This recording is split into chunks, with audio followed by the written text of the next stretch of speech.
Avspecs on Ardmore Airfield outside of Auckland has made quite a name for itself. People come from literally all around the world to have their warbirds restored here.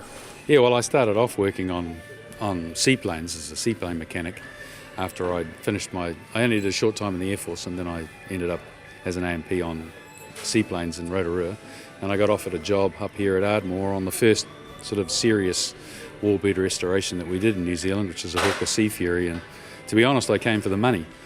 They were paying $8 an hour, and that seemed like a fortune. So, I ended up moving up here to work on that job, and one thing sort of led to the other. Once you get bitten by the kind of historical aeroplane bug and you start working on military airplanes, you realise how cool the stuff is and how exciting it can be. And he started with P-40s, then Spitfires, and then his first Mosquito.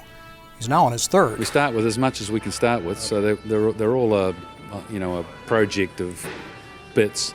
But sadly, the woodwork doesn't survive particularly well. So you end up replacing all of the wood that you have to, which is only 5 pieces, but they can be big pieces, like a wing.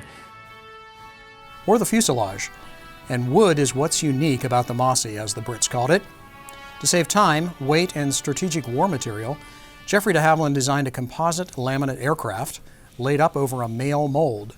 So you have a bulkhead like this that fits in a slot in the male mould, and then you put plywood, like this inner skin of plywood, down over the mould, screw it down onto the bulkheads, and then make a sort of picture frame out of spruce, laminated spruce. It's laminated on this end. You make a picture frame all over the fuselage, depending on around a door frame or around the hole where the wing might go.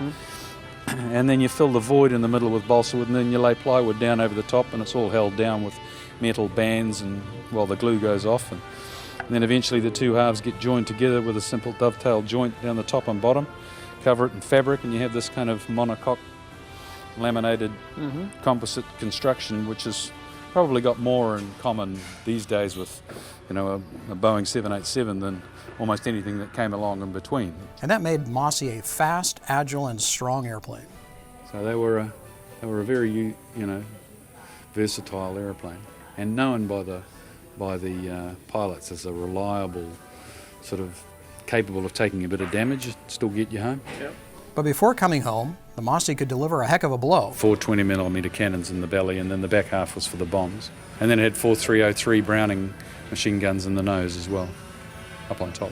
Sounds like that would get the job done. Warren and his crew are fine craftsmen who clearly take great pride in their work. But for Warren, the best part of restoring these aircraft is the connection with the veterans who flew them. If you were a Mosquito pilot in World War II, you came out of the war feeling like you had been in one of the premium airplanes that you could fly, and you'd been chosen because you were above average in performance, so you got to be a Mosquito pilot. But there's been no Mosquito for you to kind of take your grandchildren along and show off at the fence and say, well, that's what Granddad used to fly during World War II, whereas Spitfire and all the other aeroplanes, there's been examples. So the veterans that were around when we got the first aeroplane going were absolutely blown away, and we had the most amazing time hosting them and just listening to their stories and seeing the joy on their face when they saw their beloved Spitfire, a Mosquito rather, back in the air again, So it has been extremely rewarding, and there's no doubt about it. That's one of the greatest things about this job, is that you get to meet these guys who've done all that sort of stuff. And a lot of them don't want to say anything, but you get them in amongst the hardware, and they come out of their shell.